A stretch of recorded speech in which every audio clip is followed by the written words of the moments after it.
Under this administration, we continue to support our armed forces through capability development. Sa gitna ng mga bagong hamon na kinakaharap ng bansa, muling tiniyak ni Pangulong Ferdinand Marcos Jr. ang patuloy na capability development ng Armed Forces of the Philippines. Ito ang ipinahayag ng Commander-in-Chief sa 77th Air Force Anniversary sa Basa Air Base sa Florida Blanca, Pampanga kanina.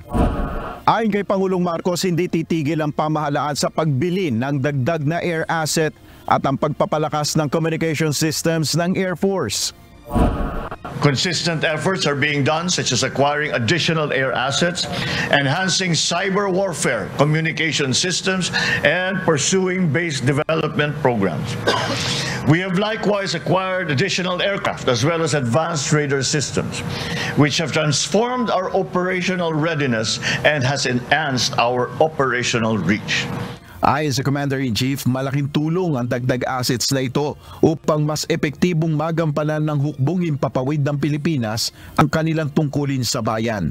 Indeed, these assets contribute to an agile Air Force capable of protecting our nation, our people, and our resources, and dedicated to ensure that we are ready to face challenges with advanced precision, speed, and force. Target lock, coming on.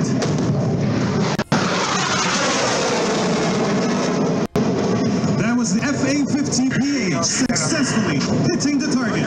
Ipinamalas naman ng Air Force ang kanilang kakayahan na ipagtanggol ang teritoryo ng bansa. Sa isang senaryo, naglunsad ang Armed Forces of the Philippines ng isang offensive counter-air operations laban sa isang puwersa ng kalaban na kumubkob sa military base ng Pilipinas.